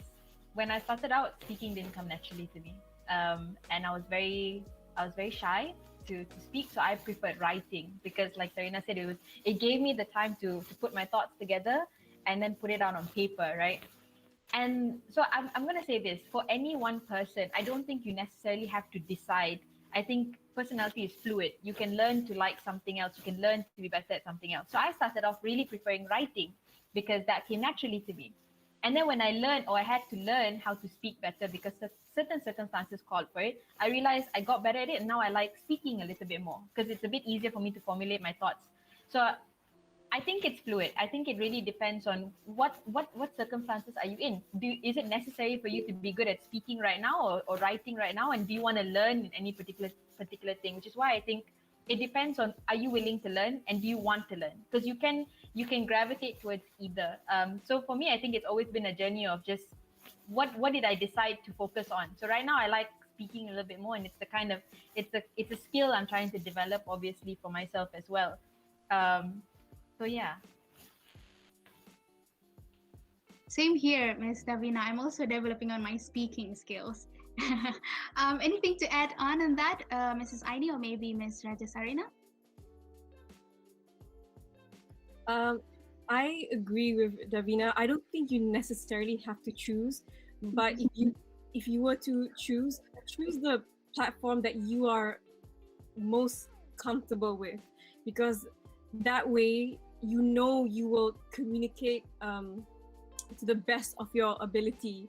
But having said that, that doesn't mean, you know, if you're good at writing, you should be too comfortable in just writing. You know, learn to step out of your comfort zone and learn to take up speaking roles in due time. And just like Davina, I was just writing for like years and years. You know, I was a copywriter before this, and after a while, I decided that there are some things that you aren't necessarily able to capture in writing, and vice versa. There are some things that when you speak it, it's missing in writing. For example, when you speak, you can see a person's expression. You know, one of the reasons I started public speaking was actually to talk about mental health and grief, the grief of losing a loved one. And although a lot of people could connect to my writings on grief, I realized it doesn't quite compare to seeing the person in real life, you know, just feeling their physical presence, seeing them perhaps at breakdown, seeing their face change. And I think eventually it's a good skill to have it's a good thing to be able to have both writing skills and speaking skills. But for now, if you're only good at one, it's okay, you know, just improve on that, but also take up learn to improve on the skill that you are not as good at. Thank you so much, Miss Sarina. Anything? Would you like to wrap up on this question, Mrs. Aini? I think it's not just about being leaders and taking up new things, you know. Even if you're not a leader, you're just like a normal kind of person, for example, you must be you must always be able to tell yourself that, you know, if you're just, you cannot just be good at like one thing and that's it, you know. Obviously, even if you're not a leader, you would want to improve yourselves, right? And one of the most important thing to improve yourself is ask yourself, are you just within your vicinity and you just want to be there, or do you want to like move out from it, from your comfort zone, as Sarina said, and do something else, you know? And it's not easy. This is what Sarina and Davina was sharing just now, you know. They were just writing previously, and just very recently that they start speaking, you know. And it's not easy to overcome that feeling of like, you know, going out of your comfort zone to do something else, you know. I remember I was just being a lawyer for the past 7 years, and I thought that I'm just good at that. I wouldn't want to do anything else, But instead, I start thinking that, oh, I can.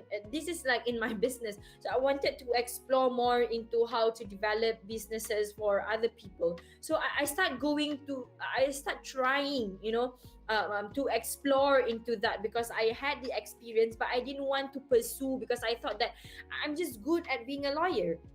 Sometimes when you think that, oh, I'm just good at writing and I should just be writing for the rest of my life, but if you want to improve, if you want to take up new things, you should be able to get out of your comfort zone and try new things. Whether you fail or you can't do it, it's like a whole total of like new thing. All right, another thing. But instead, when you start trying, you will give like a different kind of confidence to yourself. Yeah. Can I quickly add something? Yes, definitely. I remember when I first started public speaking, a friend of mine told me, every time you try something, you're one step closer to becoming very good at it. So basically, unless you practice at that skill, unless you're never going to become good. If your fear is, oh, I'm not good at speaking, well, guess what? Not trying, not practicing, that is a sure way to never be good at it. So keep on trying. Thank you so much, Miss Raja Sarina. It definitely is meaningful for me too. You need to try. Despite everything, you need to try. Okay, especially our talk here, it's about leadership. Okay, if you are afraid, just go for it. Don't care about that voices in your head that says you cannot do that. Okay, like me here, this is my first time directing a program, and it's meaningful to me because this is something that I can myself reflect to my development. Okay, so that actually was our last We can't question for believe the that you're 10 years apart from me, Glory. So you don't what is sound like you are. So definitely a big clap to you, okay?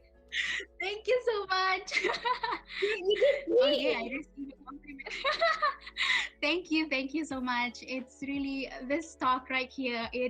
Um we right now as university students here, this is our week 13, so a lot of submissions, a lot of assignment submissions and presentations. So we are also in the, in that sense, can we actually be present for this talk right here? But after everything that we have heard from all of you, it's very meaningful, and to me myself, it's like what the program is all about, inspirations.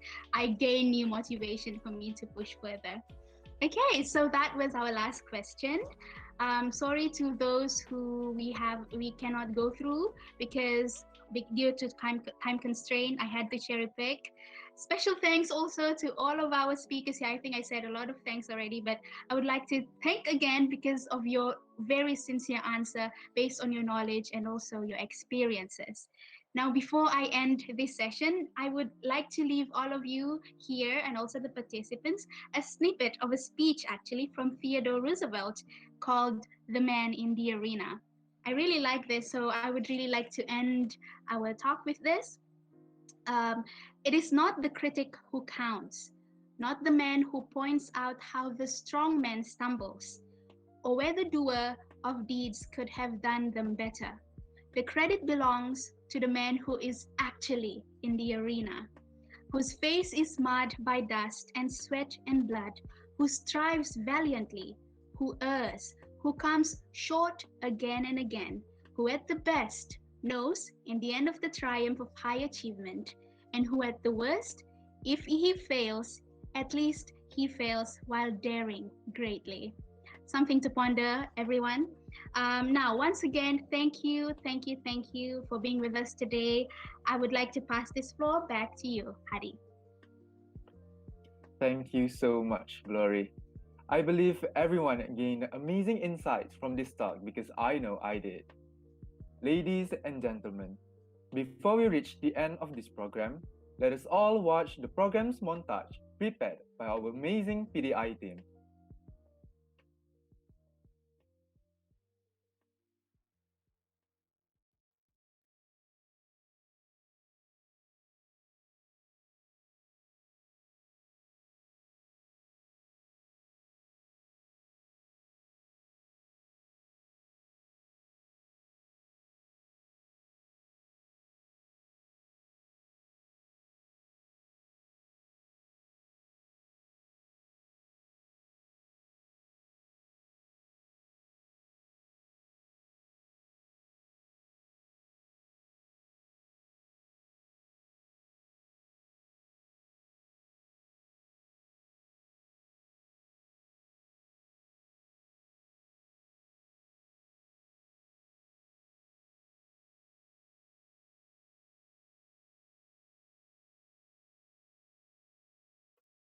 Please stand by. We're having technical difficulties at the moment.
Kudos to our PDI team for putting up such a fun and wonderful montage video. Just to recap, our first keywords for attendance purposes is luminary.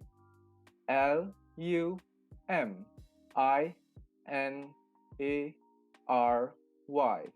Luminary. I repeat, luminary. Luminary.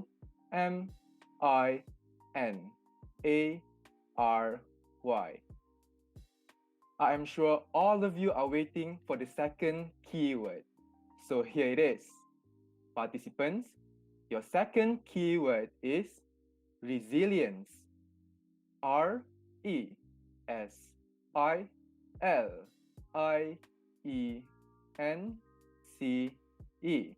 Resilience. I repeat, your second keyword is resilience. Resilience.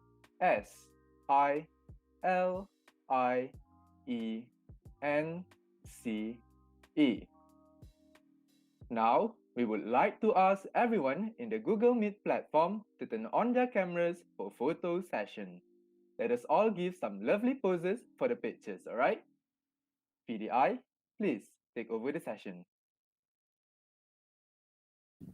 Okay, is everyone ready? I'll be taking the first picture in the count of 3, 2, 1. Okay.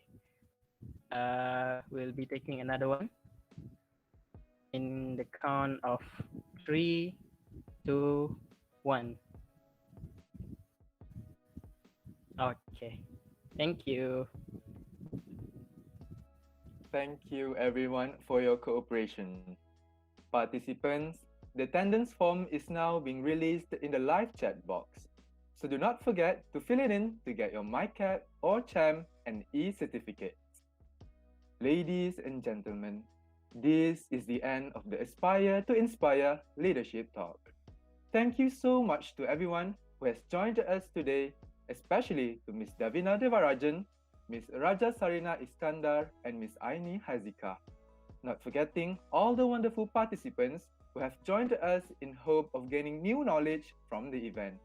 Hopefully, all of us can make use of the knowledge we have received today for a better future. We would also like to apologize for any inconvenience caused throughout the program. My name is Aiman Hadi, the Master of Ceremony for today's event, and I will be signing off. Take care and stay safe until we see you again.